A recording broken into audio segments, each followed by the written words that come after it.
Major ডালিম বলছি, শেখ মুজিব ও তার খুনি দুর্নীতিবাজ সরকারকে উৎখাত করা হইয়াছে। মুজিব তো মারা যায় না। শেখ মুজিবকে হত্যা করা হয়নি, ৭৫ তিনি সেনা অভ্যুত্থানে মারা গেছেন। হঠাৎ করে সাংবাদিক ইলিয়াসের লাইভে এসে এমন দাবি করেছেন মেজর ডালিম। সেনা অভ্যুত্থানে দুই পক্ষের গোলাগুলি হলে সেখানে মারা যান শেখ মুজিব। পরবর্তীতে বিপ্লবীরা জয়ী হয়ে ক্ষমতা গ্রহণ করে। তবে সেখানে শেখ মুজিবের পক্ষের এবং বিপক্ষের অনেকেই আহত এবং নিহত হয়েছেন বলেও জানান মেজর ডালিম। একটা সেনাপতি, মুজিব তো মারা যায় না। মুজিব নিহত ঘটাকালে সেনা অভ্যুত্থান তো আর খালে আছে, মার্বেল খালে না, ওখানে দুই পক্ষ থেকেই গোলাগুলি হয় এবং হতাহত হয় দুই পক্ষে। যেমন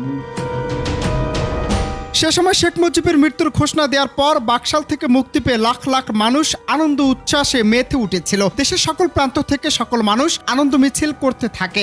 শেখ মুজিবের সে সময়ে যে সকল রাজনৈতিক দলগুলো কোণঠাসায় ছিল তারাও সেদিন মুক্ত বাতাসে বের হয়েছে। সেদিন যা হয়েছে পুরোটা ছিল সামরিক অভ্যুত্থান। ইলিয়াস ঘোষণাটা আমি দিয়েছিলাম স্বতঃস্ফূর্তভাবে। মুজিবের সেই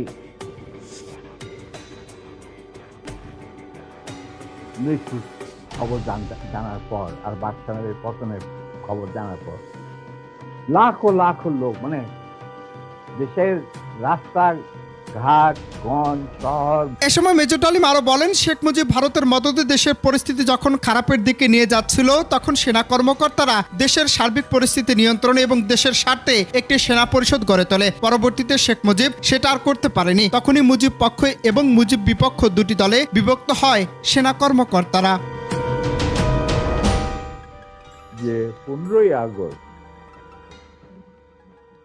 কিন্তু কোনো বিচ্ছিন্ন ঘটনা না, এটা সূত্রপাত হয় মুক্তিযুদ্ধ চলাকালীন অবস্থায়। আমরা বুঝতে পেরেছিলাম যে বাংলাদেশের মুক্তিযুদ্ধটা অ্যাকচুয়ালি কাদের ইন্টারেস্টে হচ্ছে।